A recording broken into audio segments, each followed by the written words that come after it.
RWB guy in North America, if you like. In Vancouver specifically. In Vancouver specifically. Yes. So what is it you do? Tell us about yourself, how you got into this, and just 5 minutes of stuff, because I'm talking to royalty. This whole thing has blown my mind. Okay. So I met Nakai-san about 12 years ago. I've seen him on this journey from starting to go international all the way to the point that you see him at now. Yeah. I've done a few builds with him, and then I just like to travel with him and kind of get a feel for the area that he's staying in, Yeah. and the culture of the people, Yeah. and how he's created this brand. That's why he calls it Rauh-welt. Yeah. Because he believes that there's a small amount of crazy people around the world that share the same type of sentiment he has, Yeah. to make these cars faster, at the same time pay tribute to the original racers from the 70s, 80s, such as the 934.5 and the Yes. 930, like base 930 cars that Yeah. went to the 935s.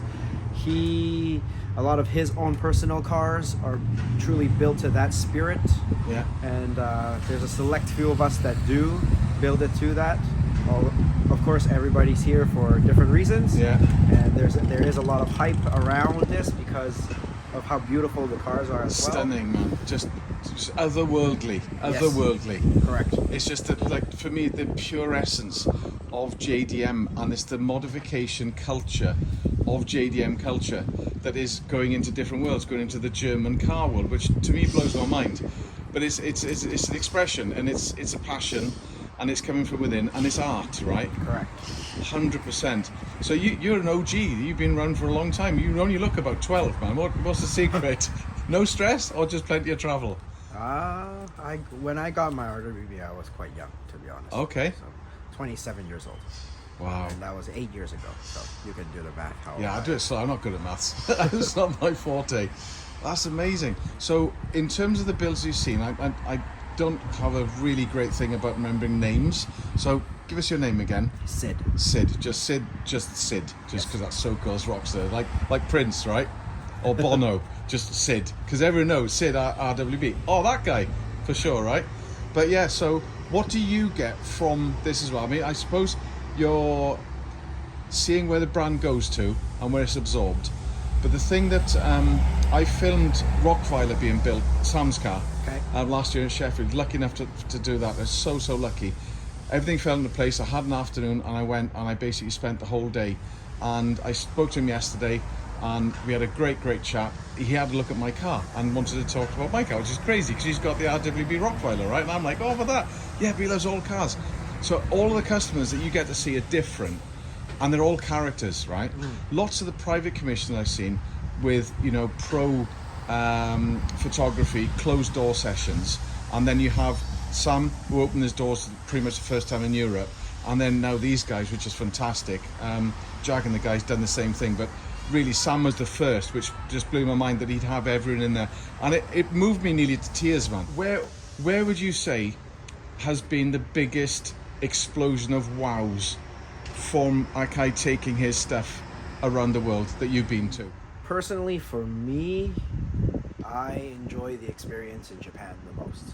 That is Homeboy, right? That is the birthplace of RWB, and a lot of the cultural roots of this brand. Yeah.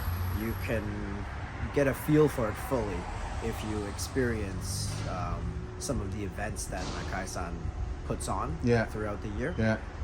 Mainly, the main two are New Year party in January, and also the iders race in July. Just well. legendary, right? Yeah. Legendary. So I would say those are the most distilled Huge version of the experience. Intense buzz. Correct. Or if you like the show, it depends what you're looking for, right? If you like the show and the whole celebrity feeling of it, then I would suggest perhaps going to the Philippines. Right. Yeah, Philippines has. Yeah, Dina's done a lot of stuff out there recently. There's a lot of stuff out there.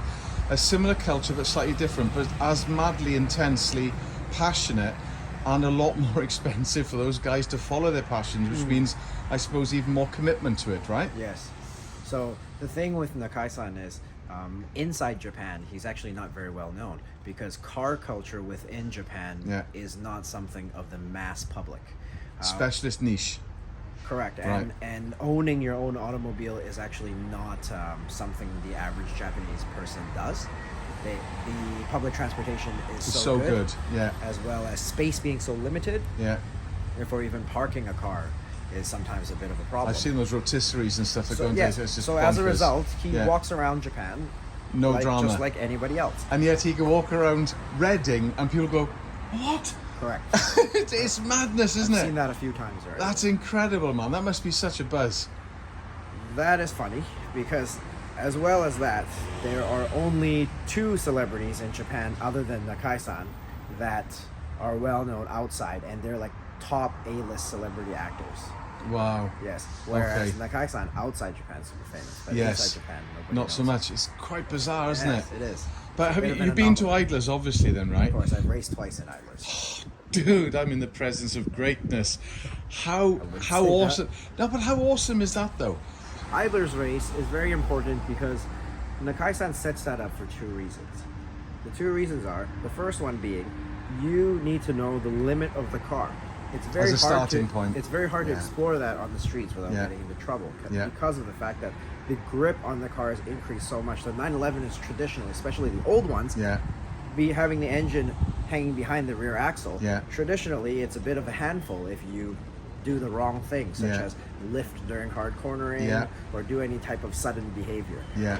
However, with the RWB, Yeah.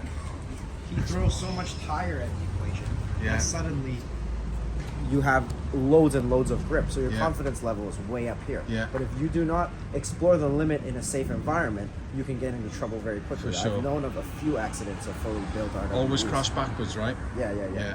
So, the Idlers race is a chance for you to feel the limit of your car, number Yeah. 1. And number 2, he likes for us to operate as a team. Right. So when you enroll in Idlers as a member, Yeah. you join a team of roughly 5 people. So he puts you in there based on varying levels of experience. Okay. And there's kind of like a leader guy, Yeah. and there's all these different roles. So you learn every role of the pit crew as well as racing That's the while way. you're doing the Idlers race. Everyone understands Yes. everything else, right? So it goes from 8 a.m. to 8 p.m. Yeah. and we go for about 20 to 30 minute stints per member. Yeah. We figure out how to change tire, change brake pads, ground the car, and then you basically learn all of these processes, refuel and all the safety procedures around that. Yeah. And as a result, when you come out of it, we become much tighter group, bonded together, Yeah. as well as we know all these small things in our car that would be crucial to keep them running well. Yeah. Because Idlers is an endurance race. The importance of it is not to be the fastest one, to try to get the trophy or whatever. The most important thing that Kai-san always teaches us is, number 1, have fun. Yeah. And number 2, finish the race. Absolutely right. In order to finish first you got to finish. Exactly that, right? There you So it's go. endurance and it's an understanding. So where do you think, because that's a teaching kind of thing, a sensei kind of thing, right? And to address Nakai-san as sensei, I think would be fair enough, because you look at him, you just learn new things all the time. It's fair enough, right? Correct. Where does his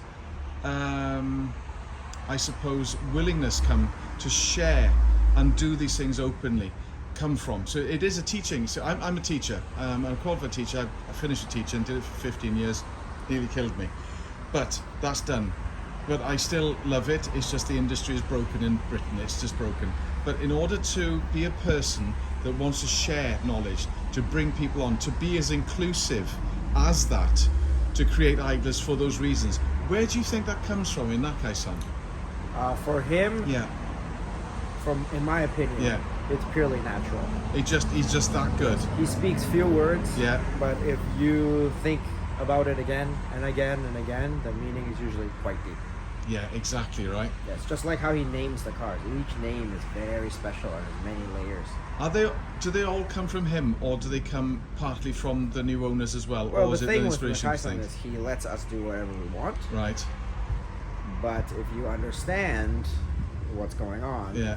you will want him to name your car. However, Yeah. there are owners that feel very strongly about it, and they have an image If they're in paying their for the mind. commission, they want to see something on the car, then he does that because it's the commercial way of doing things. Correct. Yeah. Whereas every car that I've ever done with friends, Yeah. or my own car, or some of these guys here, most of it is named by Nakai-san. That's awesome. Yes. And it's the artist, Yeah, You're gonna let him do his thing. 100%. No, it's amazing. Lots of, in terms of different car groups and stuff, the video that I did of Sam's car being built last year, I've had like thousands of comments and stuff, and there's still a notable amount of negativity that, well, there's no way you can improve on a Porsche.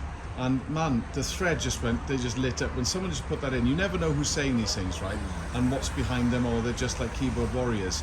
But in terms of all the aero stuff that's on the car, it's all functional, right? And if I'm right, the original inspiration was to make the 911 even better on track than it was, to improve on what's there, rather than say, Porsche got it wrong, but to do it in a way to increase performance, but also the aesthetic, to get those two together, right? Function and form, rather than just form.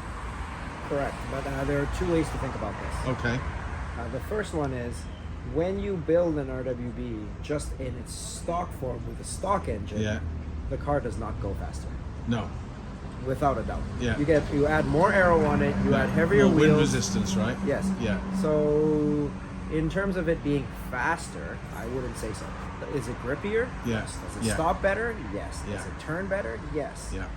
So the way that the original cars were designed from Nakai-san, yes, they are designed for smaller tracks, which you can do the slow car Like scuba faster. stuff in.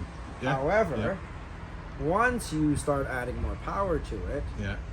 this is simply just the body, if you look in history, Yeah. of the 935 race cars. And Yeah. back in the day, Porsche would sell you a 930, and then you would build your own car. Were those Many the of ones them- with the Jägermeister branding on them? Yeah, well, that was one of the That's one of them. series. I'm just trying to get the series. I'm not a Porsche guy Yeah. per se, but I'm just trying to figure out Those the were all versions. fiberglass cars. Yeah. And it was up to the owner to build them. So Yeah. they're completely no different from what we were building. It's just whether or not the owner now chooses to race them. Yes. This body just happened to be beautiful. Right, exactly. But there's a reason behind it, which is because it's modeled after that era Yeah. of racing car, Yeah. which is a bygone era, which Yeah. people that know that, we have this endearing feeling towards that. There's a link with it, a real tenuous link, yeah. And we try to build our cars to that standard, Yeah. which essentially is the exact same car. This is what a lot of Fantastic. purists don't understand. Yeah. Is that they see the show, they see the hype, they see the cutting and the fiberglass and Yeah. all that, and they think it's some type of an unpure type of machine. Yeah. Then what is a 934 racer? Porsche only Exactly sold the same. Porsche only sold 70 of them Wow. from the factory. Wow. The rest of them were all 930 turbos, which people modified into often fiberglass bodied cars, Exactly. which they raced on tracks like the Nürburgring. So how can they Right. say ours are fake or not genuine? Do you think that it's just, I'm just trying to understand the psyche of it, and again, talking to yourself, who's obviously you're in this world elbows deep, it's so lucky of me to be able to talk to you, to give me, and the guys watching, an insight into something which is new. I'm JDM through and through, and I mean, he could work on Italian cars, but the Italians would just be up in airs. I mean, Liberty Walk stuff that they're doing with the Lambos and the Ferraris and stuff. I think that's, again, genius. Only Japan would do that. Yes. And that's what I love about the Japanese tuning culture, right? 100%. But with those guys, I mean, they must again get loads and loads of negativity, like you're ruining a good car, ruining.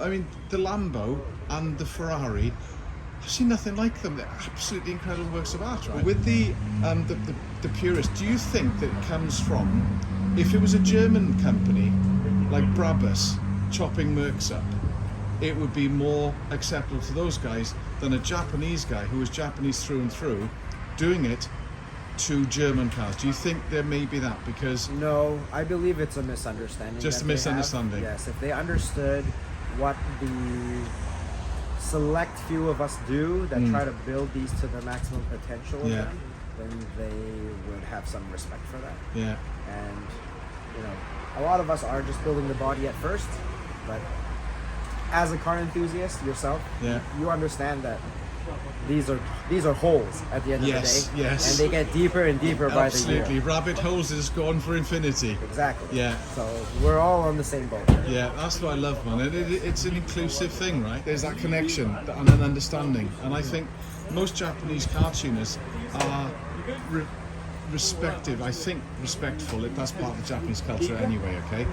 But there's respectful to other types of styles. I mean, you've got from Bozuzoku all the way to this. It's all Japanese, and everyone respects the presence of the identity of those individuals. And it doesn't seem to be, well, that's just done the wrong way. It just isn't. And again, it's probably just down to ignorance and people not understanding it, right? What would you say to those guys? If you had like a load of BMW guys or some Porsche guys or some Mercedes purists, Bavaria through and through, 100% German, etc., and they went, I would just, why? What's it about? What would you say to them to try to educate them, other than just get on the internet and learn stuff? That's one way. Well, I'm not going to say what I think. I'm going to quote Nakai-san. Good, okay. So if 100 people look at his creation and 99 people don't like it, it doesn't matter. If there's one guy that likes it, he's already happy. Why? Because it got your attention anyways. Oh, dude. And I'll leave it at that. That is perfect, mate. Thank you so much for your time. Cheers. Cheers, man.